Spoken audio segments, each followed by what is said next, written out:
Amawulire agakantuukako essaawa ya kaakati nti omu ku basibe baali basibira mu kkomera ery'Ekitalya ono gwe basiba ne Keizi kwaliko Wako ne Mako. Kati Wako bambi ebimutuuseeko olunaku lw'olwaleero si birungi nnyo nnyini ddala. Amannya n'eddoboozi bamutemu SMX representing straight out SMX Media. Wanene ku SMX Media tubeera ne updates buli lunaku buli ssaawa. Story wogirayo tugikola naye ng'ekisinga okubeera ekikulu stories zaffe tuzikonvatinga data waleme kubeera ng'agenda mungi. So bambi kankusaba subscribing wano ku SMX Media tojja kubeera ng'omissinga updates naddala zino nkujjukiza bannaffe aba Peleska accessories and spare parts baneeno bakupimpingira emmotoka okutuuka ku level gy'ogyagadde. Oyagala kasits, oyagala matala ga motoka, oyagala woofer, oyagala ebibika ku motoka, oyagala wipers, equipment zonna zonna ezikwatagana n'emmotoka. Aba Peleska accessories and spare parts basangibwawo ku Centenary Bank Kireka. Oyinza obbasanga otuuka ku Centenary Bank Kireka ng'obakubira essimu yiiyawo ku screen n'eriko Peleses enamba eziri ebbiri ofunako emu yonna gy'obakubirako bajja beera basobola okupiikinga waawo wonoobeera basobola okulongooseza emmotoka yo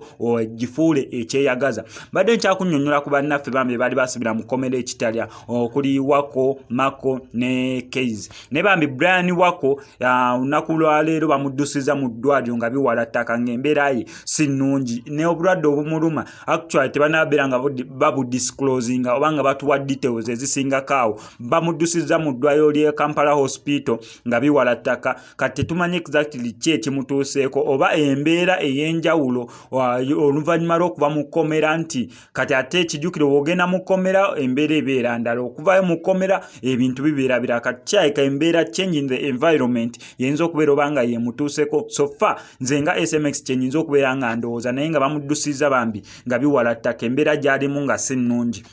Mukimanyi bulungi nnyo nti oluvannyuma lwe bavaayo mu kkomera baabaganda sofa nali njagala kuleeterako Keizi wano ku SMX Media sobola okubeera ne exclusive naye naye nagezezaako mu contact nga batugambye muni abaabagaanye okubeera nga bakola zi interview naddala ku ebyo ebiri mu kugenda maaso mu kkooti. So ate nga saagala mukyaza nga mubuuza birala lifestyle ye etali ku bineeno ebyabasiba abasinga mubimanyi oba oluusi tetwetaaga na biyingiramu nnyo nnyini kubanga tuba tuyingidde privacy life ye. Naye kati nange kibadde kimunjagaza kwe kulaba nti nasobola ofuna exclusive interview ku biki ebigenda maaso mu bulamu bwe oluvannyuma lw'okusibwa nakyo ekigenda okubeera nga kiddako. Ate ne batutegeezaamu neera nedda ebikwatagana n'okubeera nti natwogera ku bintu bya kkomera ebyo byo nedda tetugenda beera nga sobola obyogerako ng'omusango kyali mu kooti oba si kyekyo nga abamaze omusango gusala mu kooti mutebalina musango awo tunamufunira mu exclusive interview tusobole okubeera nga twogerezeganya naye oba si ekyo tufune ne Wako oba Mako omu gwe tunaba tusobodde ofunako tusobole okubeera nga twogera naye. Naye wano Brian Wako